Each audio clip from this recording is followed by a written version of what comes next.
আমরা একটা পরিকল্পনা করেছিলাম, কারণ আমাদের চাকরিটা তো চলে গেছে। সেই জায়গায় দাঁড়িয়ে আমাদের দাবি দাওয়া নিয়ে, এবং যাতে করে এই চাকরিটা যোগ্যদের জন্য বজায় থাকে এবং আমরা সুবিচার পাই, সেই জন্য আমরা একটা অভিযান বা আমরা একটা পরিকল্পনা করেছিলাম। কিন্তু আমরা দেখতে পাচ্ছি যে আগামীকাল 7ই মে দেশ জুড়ে একটা যুদ্ধের মহড়া, তার জন্য নোটিশ জারি হয়েছে এবং দেশের স্বরাষ্ট্র মন্ত্রক সমস্ত রাজ্যকে এই নির্দেশ পাঠিয়েছেন। তো সেই জায়গায় দাঁড়িয়ে, যেহেতু একটা ন্যাশনাল এমার্জেন্সি, এবং আমরা কখনোই শিক্ষক শিক্ষিকা হিসেবে এবং দেশের নাগরিক হিসাবে দেশের আহ, রাষ্ট্রীয় যে পরিকাঠামো সেটা ভেঙে যাক, বা রাষ্ট্রীয় যে একটা আহ, যেখানে মানে একটা সিকিউরিটির সমস্যা বা সিকিউরিটির প্রশ্ন, সেই জায়গায় আমরা হস্তক্ষেপ করব বা সেই জায়গায় আমরা নাক গলাবো, এমনটা কখনোই হতে পারে না। এবং আমরা কখনোই চাই না একটা দেশের সুনাগরিক হিসাবে এবং দেশপ্রেমী হিসাবে আমরা সেরকমটা করব। সেই জায়গায় দাঁড়িয়ে আমরা কিছুটা পরিকল্পনা মানে চেঞ্জ করছি, এবং সেই হিসাবে যে পরিকল্পনা করা হয়েছিল সেটা বাতিল ঘোষণা করা হচ্ছে।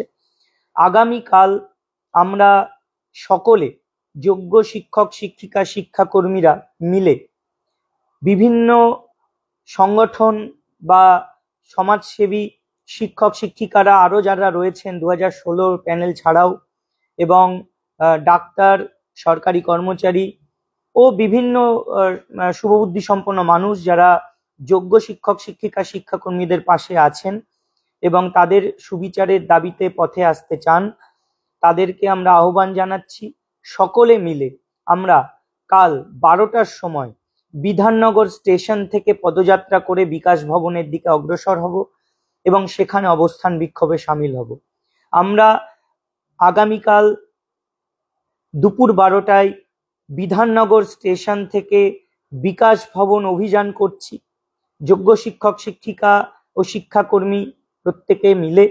আমরা সকলকে আহ্বান জানাচ্ছি, সকল প্রকার মানুষকে আহ্বান জানাচ্ছি যে শিক্ষার স্বার্থে, রাজ্য এবং দেশের শিক্ষাকে বাঁচানোর জন্য, যোগ্যদের স্বার্থ রক্ষার জন্য এবং ন্যায় বিচারের দাবিতে, সুবিচার যাতে সকলে পায় তার জন্য যা যা করণীয় সেগুলো যাতে করা হয় তার দাবিতে আমরা সকলে মিলে বিকাশ ভবনের উদ্দেশ্যে রওনা দেব দুপুর 12টায় বিধাননগর স্টেশন থেকে।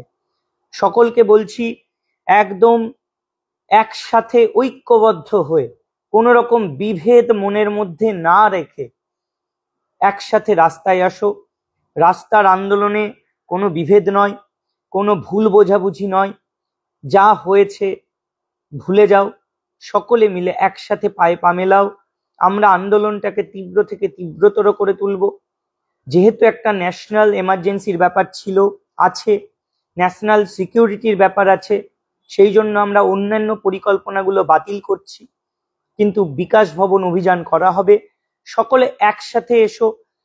যে কোনো প্রকারে এই সরকার, কমিশন, পর্ষদ, তাদেরকে আমাদের চাকরিটা বাঁচাতে হবে, এবং যতক্ষণ না আমাদের চাকরি সুরক্ষিত থাকছে যোগ্যদের জন্য, ততক্ষণ আমাদের রাস্তার আন্দোলন আর থামবে না। বিভিন্ন পরিকল্পনা আমরা নেব, কিন্তু প্রাথমিকভাবে আমাদেরকে বিকাশ ভবনে যেতে হবে, অবস্থান বিক্ষোভে সামিল হতে হবে। কোনো রকম কোনো ভেদাভেদ ভুলে সকলে মিলে আমরা সেখানে উপস্থিত থাকব। আর আমরা অবশ্যই মেন যে দাবি, সেই দাবি থেকে তো কিছু হটবো না। একটা তো দাবি অবশ্যই, যে স্ববেতনে স্বপদে সসম্মানে পুনর্বহাল করতে হবে, এবং তার সমস্ত রকম দায়িত্ব আমাদের নিয়োগ অথরিটি, আমাদের রাজ্য সরকার, শিক্ষা দপ্তর এবং পর্ষদকে নিতে হবে। সেটা কিভাবে, কি করে, সেটা আমরা বলবো না, সেটা আপনারা ঠিক করে নেবেন, কিন্তু আমাদেরকে এই ন্যায় বিচার পাইয়ে দিতে হবেই হবে। আর যদি মনে করেন যে কিভাবে সম্ভব, সেটা তো অবশ্যই সুপ্রিম কোর্টের মাধ্যমে, আমরাও জানি, কিন্তু সুপ্রিম কোর্টে কি করলে আমরা বাঁচবো, আমাদের প্যানেলটা বাঁচবে, আমাদের যোগ্যদের স্বার্থ, আমাদের অধিকার রক্ষা পাবে, সেটা আপনাকেই দেখতে হবে। আর আমরাও চাই দুর্নীতির বিরুদ্ধে মাথাচাড়া দিয়ে উঠতে বরাবর উঠে এসেছি। আমরা দুর্নীতিকে প্রশ্রয় দিতে চাই না। যোগ্য আর অযোগ্যকে একসাথে মিলিয়ে দেওয়ার কোনো প্ল্যান যদি থেকে থাকে সেটাকে আমরা মানি না। যোগ্য আর অযোগ্য কথাটা আলাদা, দুটো বিপরীত। সেরকম ভাবেই নিশ্চয়ই সরকার, এসএসসি তারা বিচার করবে। আর আমরা এই অথরিটি, এই রাজ্য সরকার এবং পর্ষদ বা আদার্স যারা রয়েছেন, তাদের ভুল বা কি ভুল ভ্রান্তি হয়েছে, তাদের কি দোষ ছিল, তার বিচার অবশ্যই সুপ্রিম কোর্ট করবে।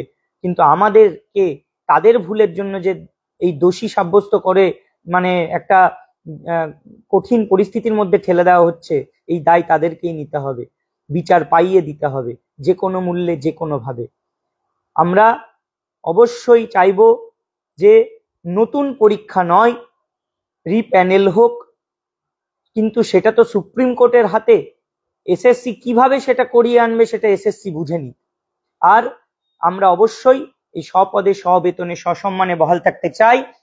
আর আমাদের রাজ্যের শিক্ষা ব্যবস্থা, এই শিক্ষা ব্যবস্থা যাতে একটা মানে গঠনমূলকভাবে পরিচালনা করা যায়, তার জন্য এই যোগ্য শিক্ষক শিক্ষিকা শিক্ষাকর্মীদের স্বার্থ রক্ষা করতে হবে এবং এই দায় দায়িত্ব তাদেরকেই নিতে হবে। এই সমস্ত কিছু দাবি নিয়ে আমরা আগামীকাল দুপুর 12টায় বিধাননগর স্টেশন থেকে বিকাশ ভবন অভিযান করছি এবং ওখানে অবস্থান বিক্ষোভ ও পরবর্তী পরিকল্পনা গ্রহণ। প্রত্যেকে আসবেন, একসাথে চলুন, কোনো ভেদাভেদ নয়, ভুলে যান সবকিছু এবং পায়ে পা মেলান। রাস্তার আন্দোলনই পারবে আইনি পদক্ষেপের মাধ্যমে আমাদের প্যানেলটাকে বাঁচিয়ে আনতে।